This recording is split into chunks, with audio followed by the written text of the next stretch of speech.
Inilah pujian dari umat pilihan-Mu pagi hari ini. Kami semua rindu Rohul Kudus dicurahkan di tempat kami. Terima kasih Tuhan, terima kasih. Terima kasih Tuhan, pujian penyembahan ini. Oh haleluya, dipersembahkan bagi Bapa di sorga. Terima kasih Tuhan, terima kasih Tuhan, terima kasih. Terima kasih sekarang waktu-Mu ya Tuhan untuk berbicara kepada umat pilihan yang Kau sangat kasihi di tempat ini. Sampaikan isi hati-Mu kepada umat pilihan-Mu di tempat ini. Urapi hamba-Mu, taruh pesan-pesan-Mu di mulut bibir hamba-Mu. Sepanjang firman-Mu dinyatakan, hadirat-Mu hadir di tengah-tengah kami. Mampukan kami,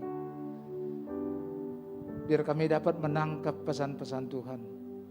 Kami haus dan lapar, kami sungguh haus rindu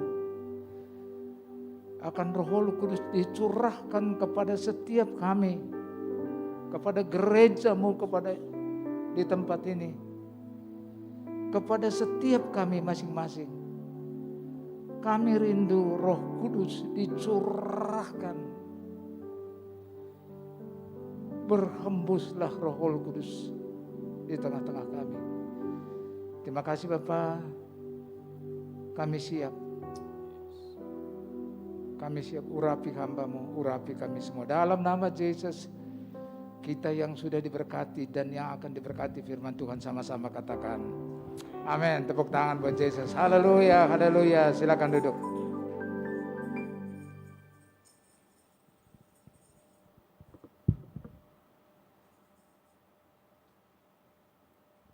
Salam. Puji Tuhan, haleluya. Semuanya seger buger ini, haleluya. Puji Tuhan, hari ini saya mau sampaikan satu tema dengan lembah tulang-tulang kering. Tapi sebelum itu saya kasih setelah Yesus bangkit selama 40 hari dia menampakkan dirinya kepada murid-muridnya selama 40 hari.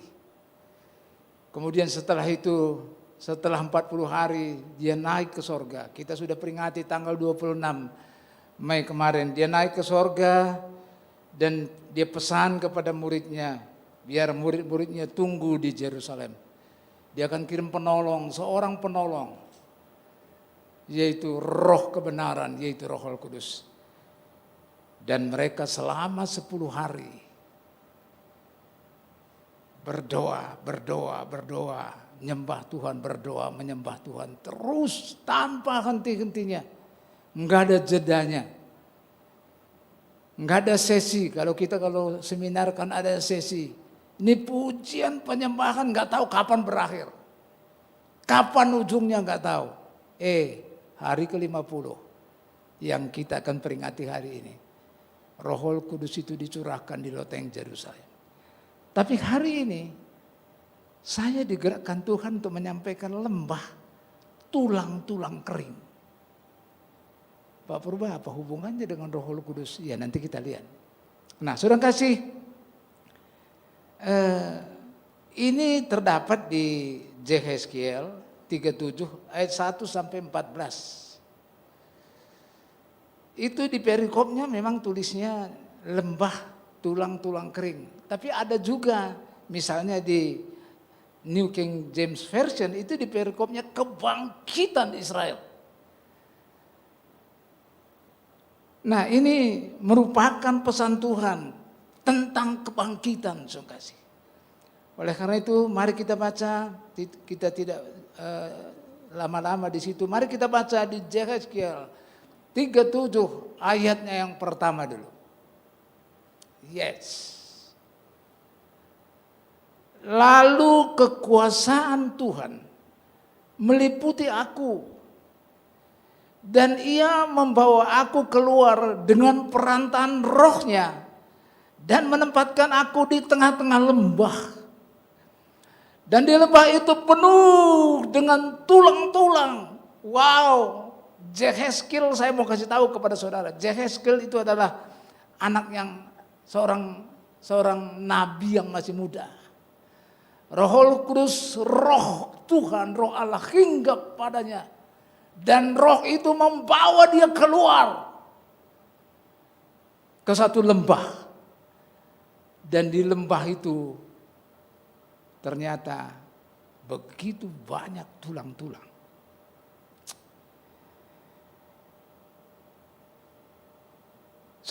Saudara mengasihi, waktu saya baca ini, saya sampai baca 6 kali. Saya baca 6 kali, semakin saya baca,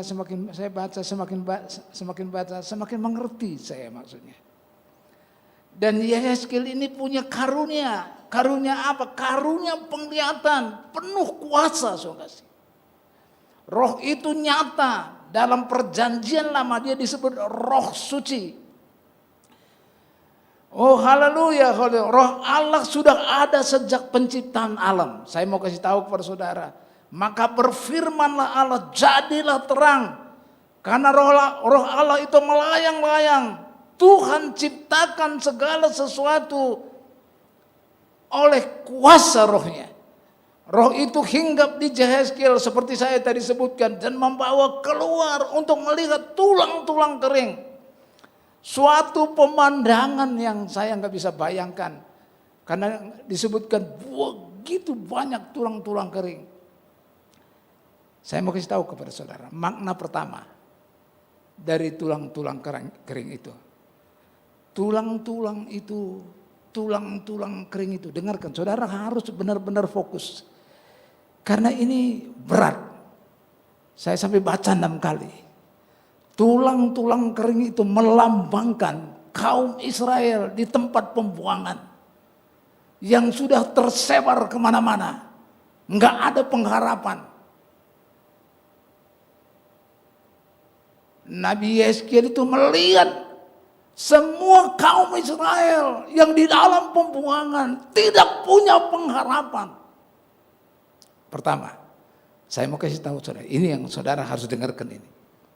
Saat ini, tulang-tulang kering itu masih ada. Saat ini, tulang-tulang kering itu sebenarnya masih ada. Apa itu? Kematian rohani ada di mana-mana. Ini yang saya benar-benar waktu baca itu, kematian rohani itu ada di mana-mana. Haleluya, haleluya. Banyak orang mati rohani. Orangnya yang hidupnya sia-sia, tiap hari berlumuran dosa, tidak punya tujuan hidup. Orang itu masih bernafas, tetapi tidak punya tujuan hidup, hanya berputar-putar di tempat hidupnya, melulu untuk dirinya sendiri. Enggak berkobar-kobar. Apalagi semenjak pandemi lebih 2 tahun. Kita dengan live streaming. Terima kasih. Dan ini udah 2 bulan kita mulai buka ibadah onsite. Demikian juga kondisinya di gereja, saya kasih. Oh haleluya, banyak gereja yang mati. Saya cerita sesama hamba Tuhan, udah berapa brur yang hadir? Ya 40-50% lah. Luar biasa itu. Kita berapa persen ya? Orang masih lebih suka ngelihat dari rumah. Haleluya. Yang ada hanya liturgi. Makanya Rasul Paulus ingatkan Timoti, anak rohani dia, bahwa di akhir zaman manusia melakukan itu format ibadah. Setelah lagu ini, setelah ini. Tapi mohon maaf. Tapi sudah kehilangan kuasanya, tidak ada perubahan hidup. Begitu saja. Tidak ada pengurapan Roh Kudus. Tapi kalau hari ini semua puji-pujian, semua merindukan kita, Roh Kudus dicurahkan. Kayak beginilah yang dilihat oleh Nabi Yehezkiel. Nah, saudaraku yang kasih, itu ayatnya yang pertama. Mari kita baca ayat yang kedua. Kemudian Nabi Yehezkiel ini oleh Roh Kudus, dia membawa keliling di lembah itu, memeriksa tulang-tulang kering itu kayak apa. Mereka menyelidiki tulang-tulang itu. Ayat yang kedua, ia membawa aku melihat tulang-tulang itu berkeliling dan sungguh amat banyak bertaburan di lembah itu. Jadi tulang-tulang itu begitu banyak bertaburan di lembah itu. Dan dengarkan ini, lihat tulang-tulang itu amat kering. Waktu saya baca ini, wah, ada apa ini? Tahu saudara, tulang-tulang ini bukan di dalam kubur. Tulang-tulang ini di luar. Ada terik matahari dan nggak tahu tulang-tulang itu berapa tahun, nggak tahu. Tapi Tuhan tahu. Setiap tulang-tulang itu dulunya hidup. Dia mati karena apa Tuhan tahu. Semua dia tahu. Dia juga tahu kondisi saudara dan saya. Dia tahu persis kondisimu. Nah, saudara kasih amat kering. Sudah tidak ada lagi tanda-tanda kehidupan. Wow, enggak ada lagi tanda-tanda kehidupan, amat kering. Sudah begitu lamanya, sudah kering, tidak ada orang yang punya pengharapan lagi. Bagaimana kalau kering? Udah amat kering. Apakah masih bisa hidup kembali? Rasanya enggak mungkin. Sudah tidak bisa diperbaiki. Dengarkan baik-baik. Mungkin pagi ini di ibadah raya yang pertama ini, mungkin ada di antara kita kata-katanya sudah pesimis. Setelah lebih 2 tahun masa pandemi ini, waduh rasanya udah payah ini. Sulitlah. Mungkin ada di antara kita nggak mungkin sembuh. Udah stadium 4 kok, enggak mungkin. Enggak mungkin.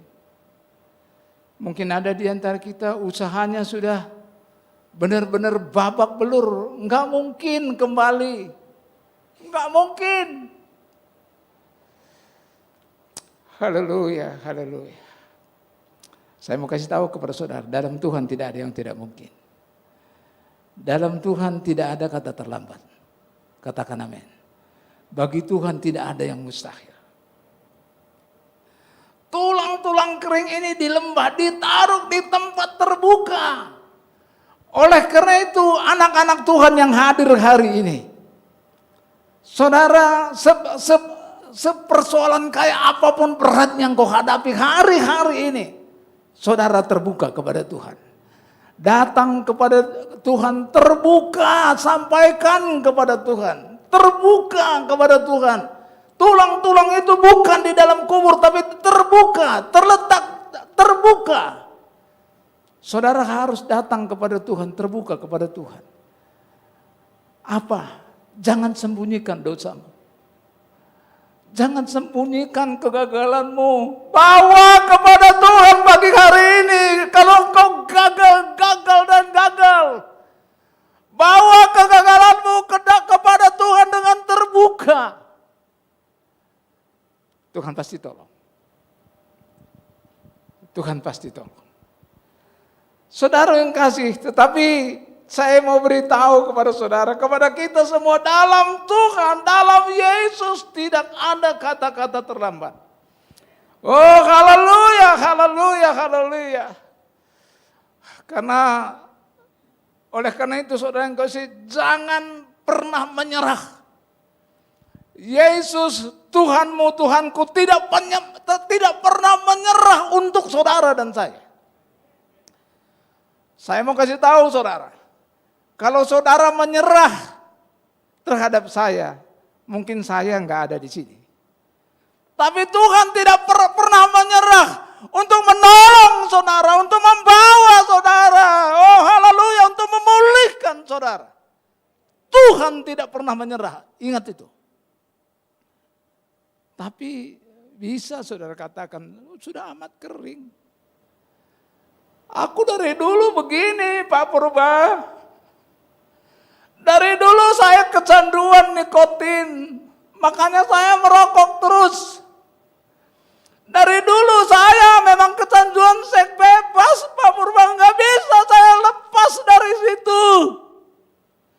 Saya ini sudah berat narkoba, pemain narkoba paling berat Purba, nggak bisa berubah. Saya mau kasih tahu kepada saudara, kalau Roh Kudus berhembus, sesuatu pasti terjadi, sesuatu pasti berubah. Saya minta Frankie nyanyikan lagu ini, berhembuslah Roh Kudus. Haleluya, haleluya. Dengan pemain keyboard, saudara pejamkan mata saudara, dengarkan dengan iman, dengarkan lagu ini. Haleluya. Saya tadi mau suruh Hendra ke depan, tapi nggak enak saya. Berhembuslah Amin. Roh Kudus di tempat ini.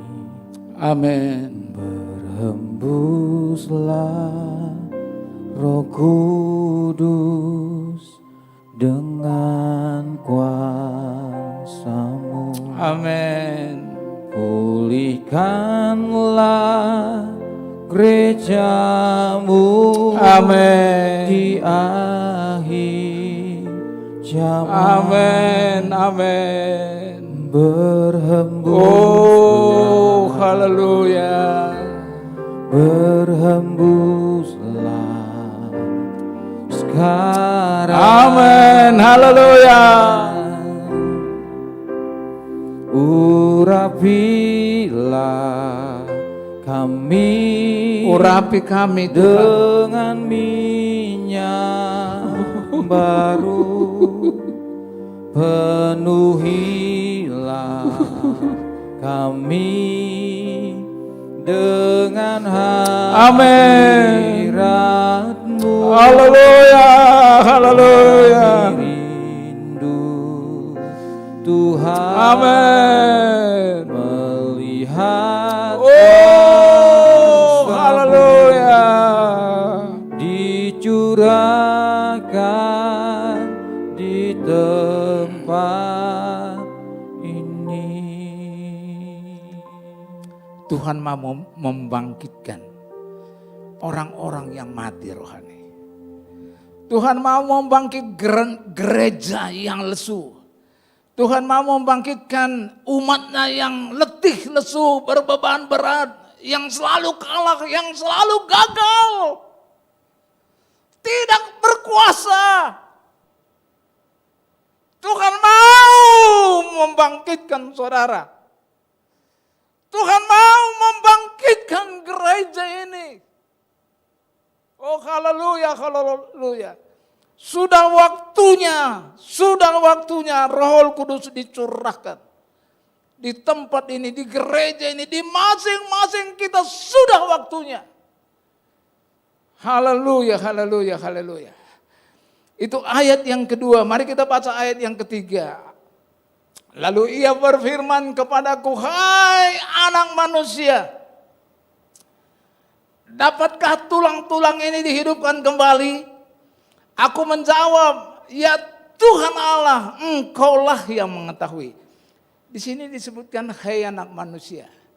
Tidak disebutkan hai Yehezkiel.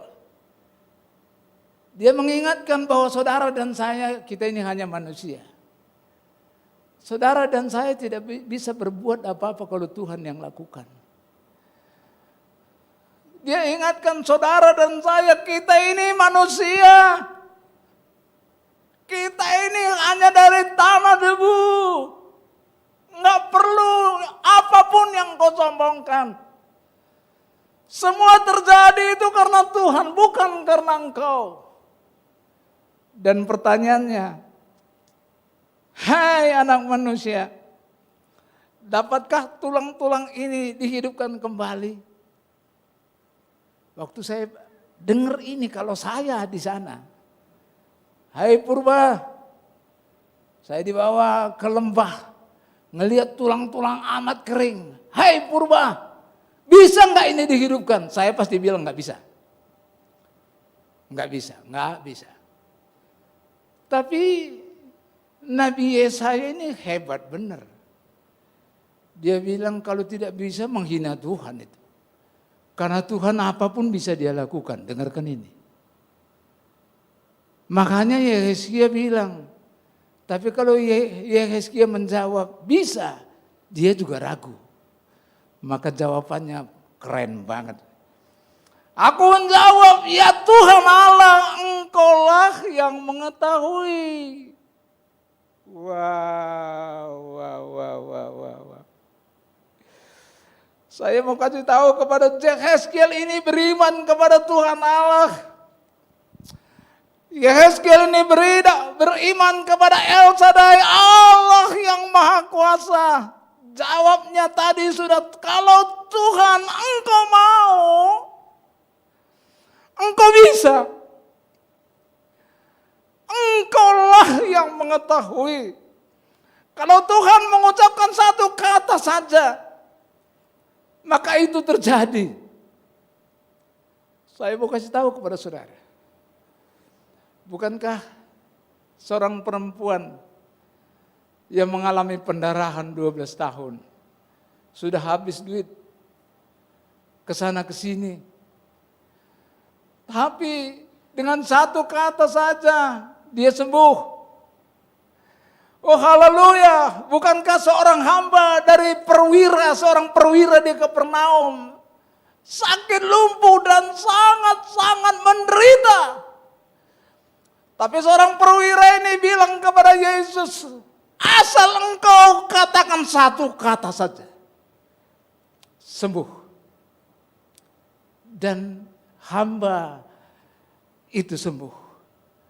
Bahkan saya mau kasih tahu kepada saudara, Yesus dengan kata-katanya, Lazarus yang sudah mati 4 hari di dalam kuburan, Lazarus keluar Lazarus.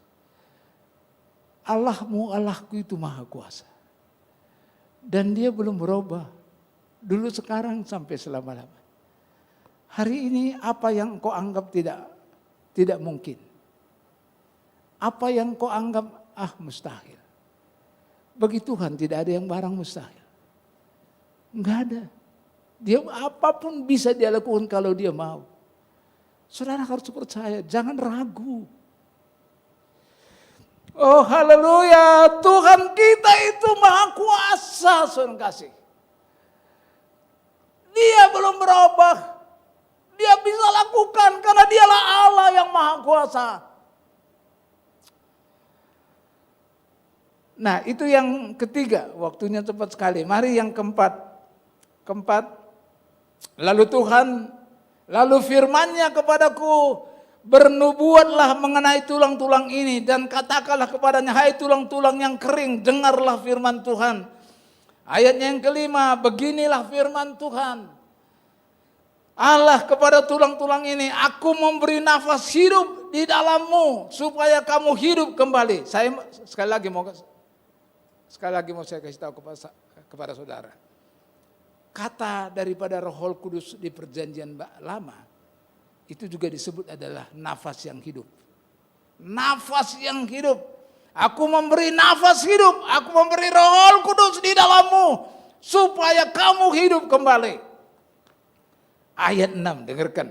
Aku akan memberi urat-urat padamu dan menumbuhkan daging padamu. Aku akan menutupi kamu dengan kulit dan memberikan kamu nafas kembali lagi, nafas hidup. Salah satu gelar dari Roh Kudus di perjanjian lama, nafas hidup, supaya kamu hidup kembali dan kamu akan mengetahui bahwa akulah Tuhan. Nah, kita langsung lompat ayat ke-7. Lalu aku bernubuat seperti diperintahkan kepadaku, dan segera sesudah aku bernubuat kedengaranlah suara. Sungguh suatu suara berderak-derak dan tulang-tulang itu bertemu satu sama lain. Saya rindu benar terjadi di gereja ini. Kalau Roh Kudus itu bekerja, nafas hidup itu kasih, maka kedengaran suara. Maka dan sungguh suatu suara yang berderak-derak. Saya mau kasih tahu kepada salah satu contoh, saya mau kasih tahu kepada saudara. Suatu saat saya berkali-kali pernah cerita di sini bahwa kita ke Yerusalem, kita menyanyikan lagu mengampuni, mengampuni, mengampuni. Sementara kita nyanyikan lagu mengampuni, mengampuni, ada seorang wanita umur 50 tahun dari Argentina, dari Buenos Aires. Dia berjerit, dia bersuara, I am free now, saya bebas sekarang. Ini namanya suara. Kalau Roh Kudus bekerja, ada kedengaran suara kebebasan. Saya rindu pada saat ibadah pujian penyembahan, ada orang termanifestasi. Kasih, saya beberapa tahun yang lalu dengan istri saya khotbah di salah satu gereja di Jakarta. Di Wisma Akar. Saudara tahu gereja apa itu?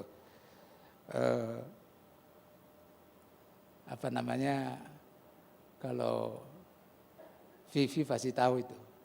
Waktu saya khotbah kayak gini, ada orang menjerit. Yang menjerit itu ketua ibadah rayanya. Waktu saya berdiri di depan, dia menjerit di depan, berteriak, saya datangin. Nah, ternyata dia dengarkan firman Tuhan, ada hadirat Tuhan, ada Roh Kudus bekerja. Dia dibebaskan. Dia bermasalah dengan anaknya, dengan putranya. Dia sudah lama nggak ngomong-ngomong dengan putranya. Saya bilang, adakah putranya di situ? Maju ke depan, maju putranya. Mereka itu berpelukan, sukasih. Berpelukan, ada kebebasan, ada suara, ada noise. Saya rindu di gereja ini terjadi.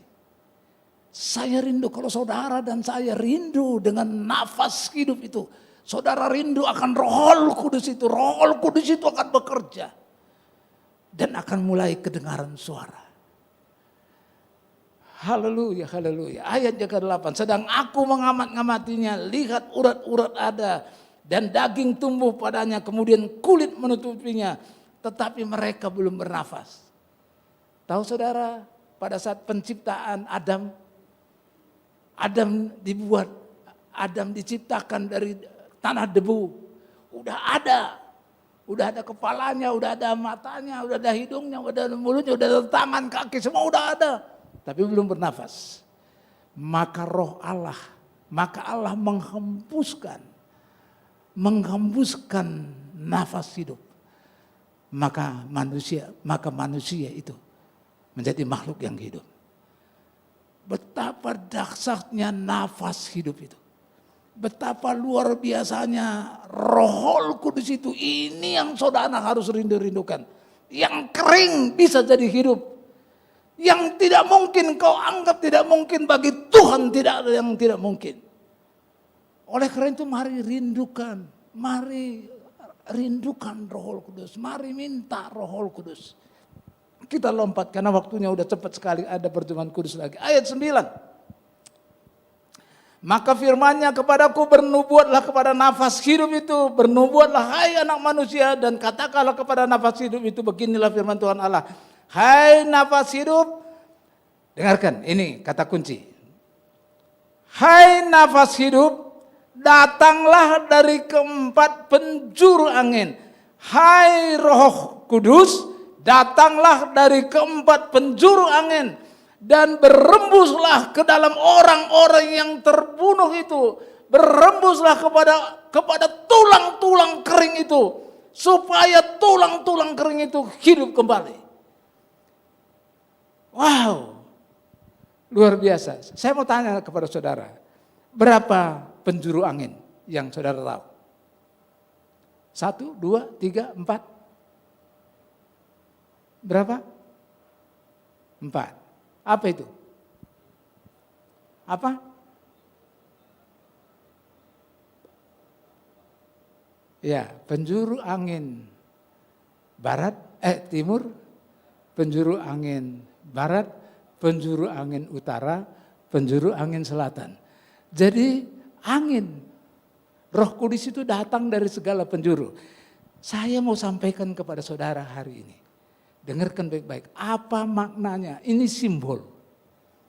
Ini simbol saya kasih. Haleluya, haleluya. Kita langsung lompat ke ayat 10. Lalu aku bernubuat seperti diperintahkannya kepadaku, dan nafas hidup itu masuk di dalam mereka sehingga mereka hidup kembali. Mereka menjejakkan kakinya suatu tentara yang sangat besar. Saya mau kasih tahu kepada saudara, ketika Roh Kudus datang, turun ke atas kamu. Bukankah Yesus sendiri yang berbicara dalam Kisah Para Rasul 1 ayat 8?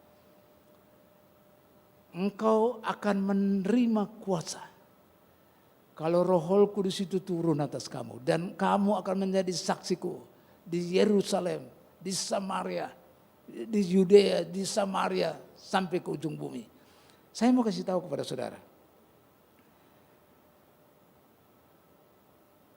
dengan di sini disebutkan kan nafas hidup itu, ayat 9 tadi disebutkan datang dari keempat penjuru angin. Saya mau sampaikan kepada saudara dengan cepat. Roh Kudus itu digambarkan di kitab Yesaya sebagai nafas hidup yang datang dari empat penjuru angin yang dimohon berhembus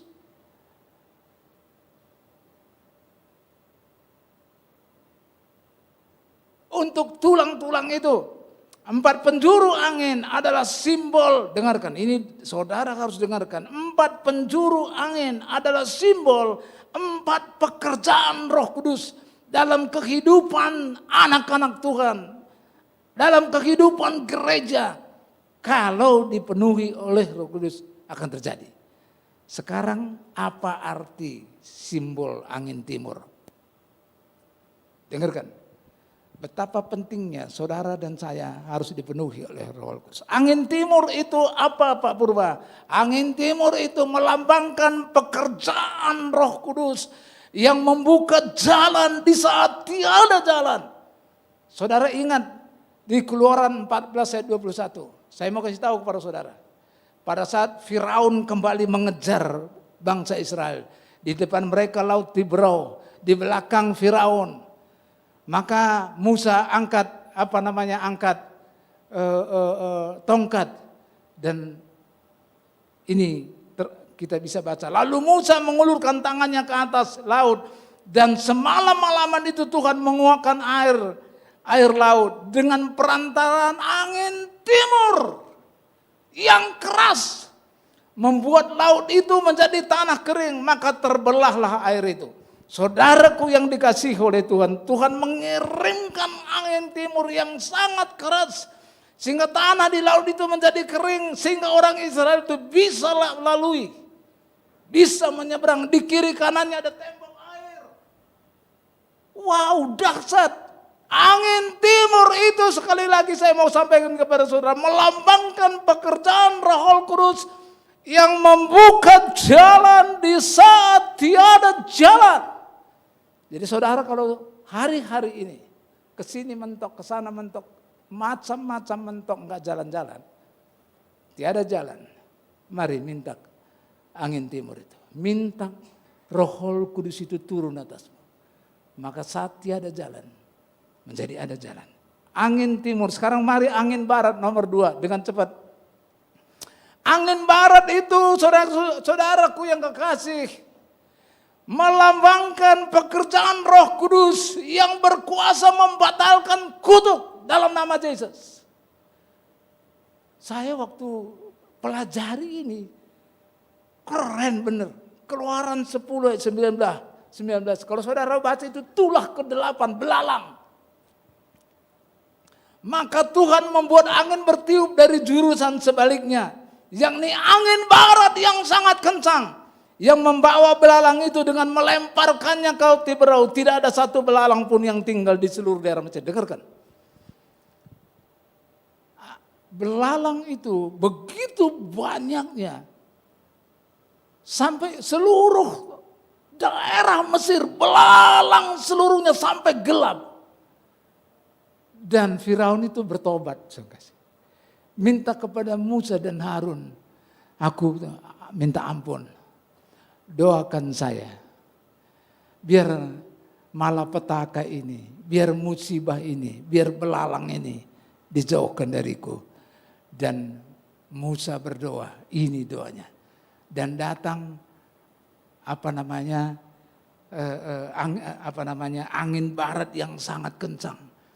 Sehingga semua itu belalang, semua terlempar ke laut Tiberau.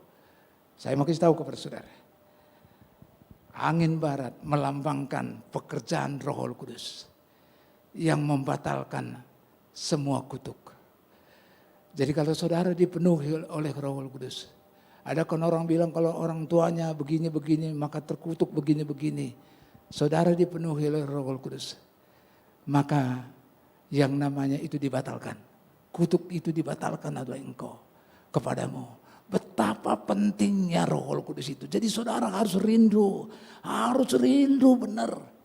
Dia membatalkan semua kutuk dan mengusir musuh-musuh. Bayangin gelap belalang seluruhnya diusir, dibuang ke laut Tiberau.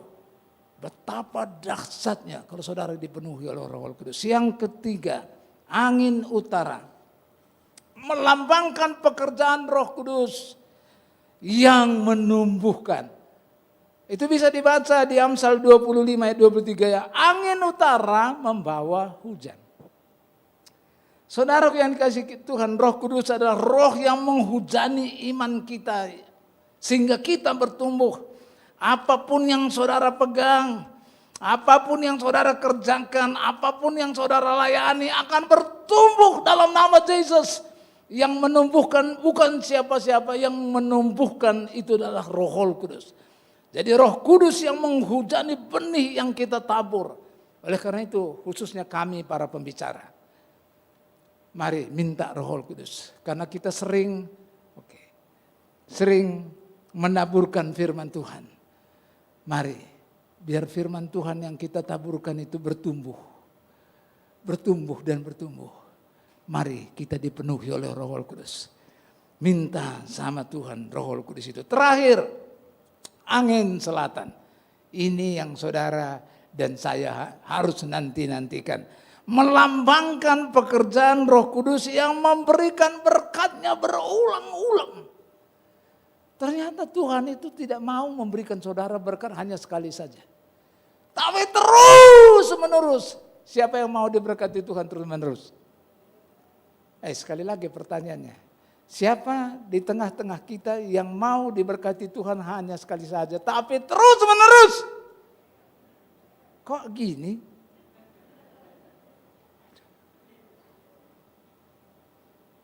Ini bukan kata saya. Ini di Pengkhotbah 1 ayat 6. Angin bertiup ke selatan, lalu berputar ke utara. Terus menerus ia berputar. Dan dalam putarannya angin itu kembali. Jadi berkat itu tidak hanya sekali, tetapi berkali-kali. Roh Kudus itu datang bukan hanya sekali, tapi Roh Kudus itu akan datang berkali-kali kepada saudara. Berkat itu akan berulang-ulang terus menerus. Puji Tuhan. Siapa yang rindu dipenuhi oleh Roh Kudus pagi hari ini? Angkat tangan. Kalau tidak rindu jangan angkat tangan. Sekali lagi. Siapa mau Roh Kudus membuka jalan di saat tiada jalan? Angkat tangan. Haleluya. Siapa mau Roh Kudus membatalkan segala kutuk, angkat tangan.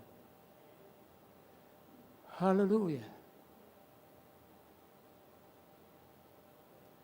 Siapa mau usahanya, pelayanannya, apapun dia kerjakan, bertumbuh, bertambah, angkat tangan. Dengan jujur, dengan iman. Siapa mau, rindu, sangat rindu. Tuhan memberkati bukan hanya sekali. Dulu pernah diberkati, tapi enggak pernah lagi ada berkat yang dahsyat. Siapa mau Tuhan diberkati berkali-kali, berulang-ulang, terus-menerus, angkat tanganmu dengan iman. Angkat tanganmu dengan iman. Mari rindukan Roh Kudus. Mari rindukan Roh Kudus mulai hari ini. Saya sudah sebulan ini merindukan Roh Kudus itu melawat jemaat di tempat ini. Saya merindukan itu.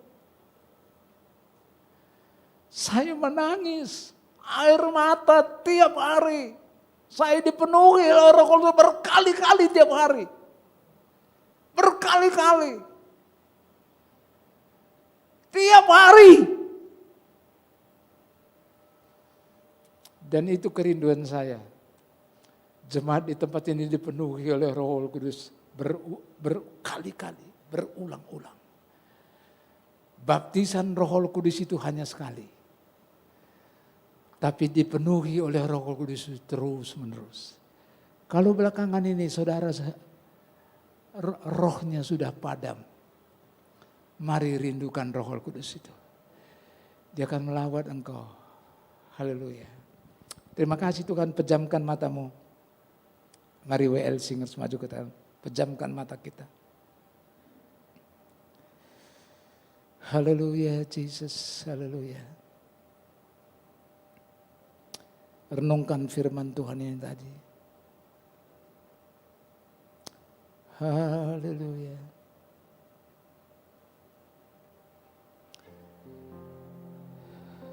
Tulang-tulang di lembah amat kering. Enggak mungkin bisa hidup kembali. Berserakan. Tapi begitu bernubuat, Yehezkiel bernubuat, maka tulang-tulang itu mulai bersuara, berderak-derak, ada kehidupan, berarti ada kehidupan.